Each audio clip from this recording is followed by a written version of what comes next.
continuamos na análise, agora em direto com Miguel Matias, que é advogado, especialista em Direito Penal. Miguel Matias, muito bom dia, obrigado por se juntar a nós. Numa altura em que estamos perante uma caça ao homem, se os reclusos forem capturados, o que é que lhes vai acontecer? Este tipo de crimes incorre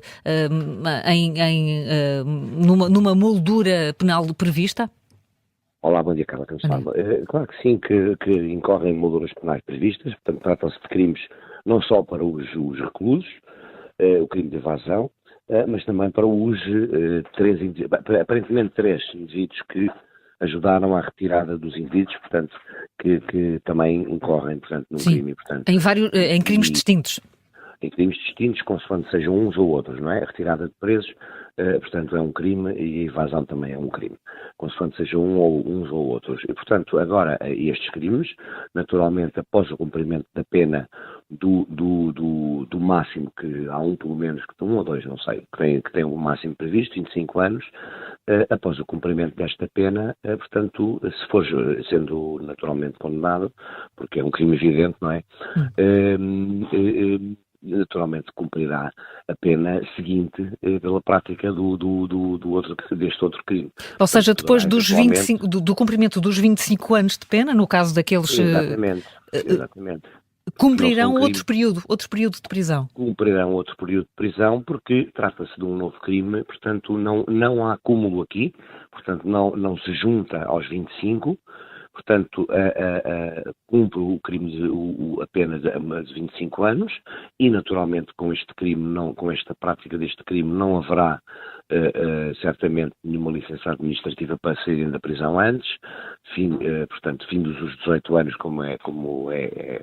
pode ser comum. Sim. Pode ser apreciado casuisticamente se o recluso tiver um comportamento disciplinar correto e, portanto, de uma apreciação das equipas técnicas também que o permita, poderão começar a sair, portanto, em licenças administrativas e depois, eventualmente, precárias, portanto, antes dos 25 anos. Neste caso concreto, não.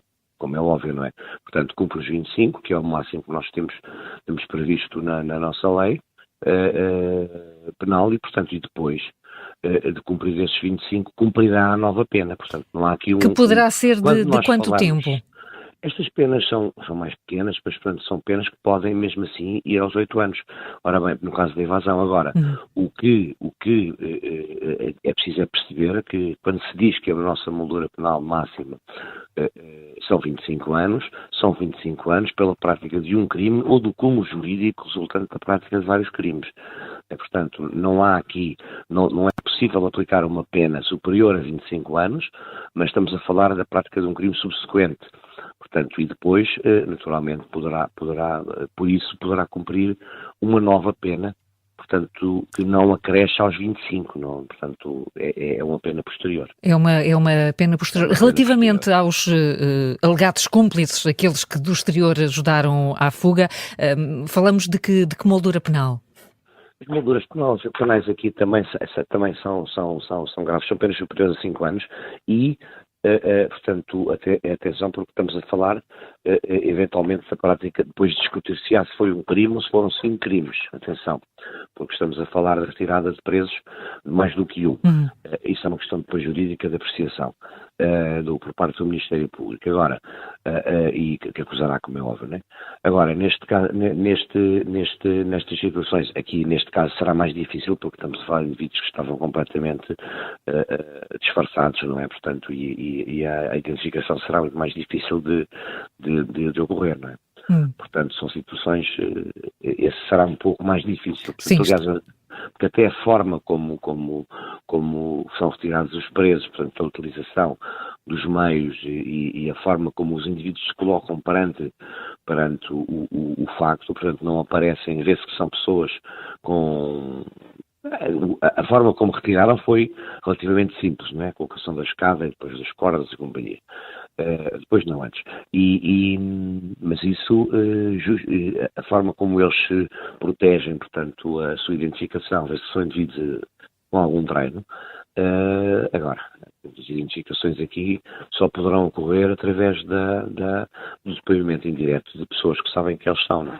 Mas isso não será fácil. Estamos aqui perante uma complexidade grande. Miguel Matias. Sim, sim, senhor. Miguel Matias, hoje a Ministra da Justiça vai falar pela primeira vez sobre o assunto. Estranha o tempo que é necessário para que possamos ouvir a responsável política pelo que aconteceu? Eu não posso ter essa visão assim tão simplista, porque nós temos uma ideia, quase que uma esquizofrenia política de que os titulares de cargos políticos têm que imediatamente manifestar posições.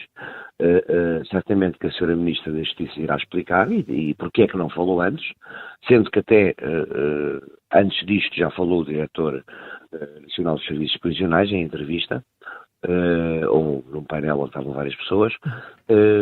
Eu penso que eventualmente até as necessidades de proteger a própria investigação que estará a ser feita, porque não é possível, nós podemos sacar responsabilidades a muita gente, não é? Naquelas cadeias todas, nesta história, não estou a falar de cadeias de prisões, estou a falar de cadeias de responsabilidade, podemos sacar a várias entidades, em primeira linha aos mais fáceis, não é? Aos guardas prisionais, em segunda linha à própria Direção Nacional, que não colocou um diretor que há 3 ou 4 meses que está para ser colocado, para ser proposto ao Ministério, à Ministra, e para a Ministra, portanto, prover no cargo. Também resta saber se já propôs ou não é? Portanto, isso é que é importante saber também. E depois, naturalmente, a responsabilidade política.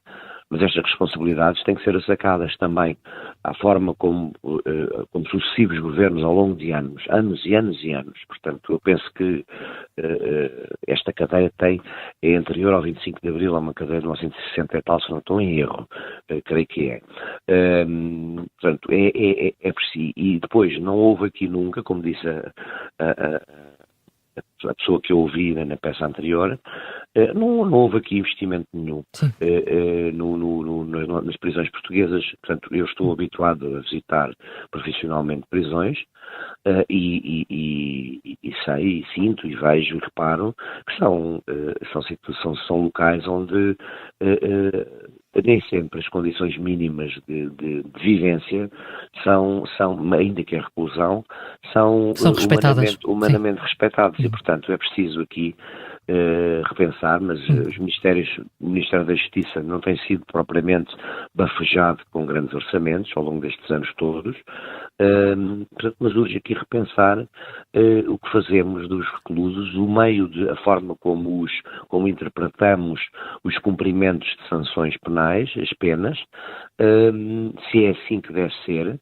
Até para a proteção da sociedade, em muitos casos devemos retirá-los da mesma, em liberdade, claro, e depois a forma como vamos tratando. Nós temos uma prisão de segurança, de elevada segurança, que é o máximo previsto na lei, que é a prisão de Monsanto.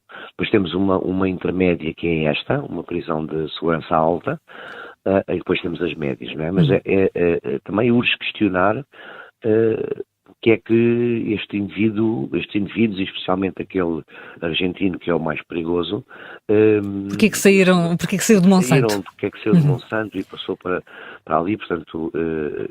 Porque é que, por exemplo, não há as condições, as cercas elétricas não funcionam, porque é que as torres não têm sistemas operacionais, portanto, a funcionar, devido à vigilância, porquê?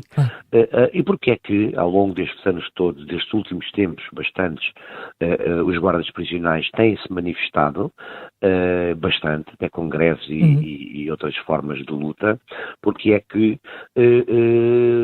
há tão poucos, porque é que naturalmente que há poucos porque são mal remunerados, porque as carreiras não são atrativas, e porque é que esta situação perdura. Portanto, é um caso que faz abrir muito a reflexão. Miguel Matias, muito obrigada por ter estado connosco em direto. É especialista, um bom dia também para si, é especialista em Direito penal, explicar, a referir-se às consequências numa eventual recaptura destes 5 reclusos que cumpriam penas entre os 7 e os 25 anos de prisão.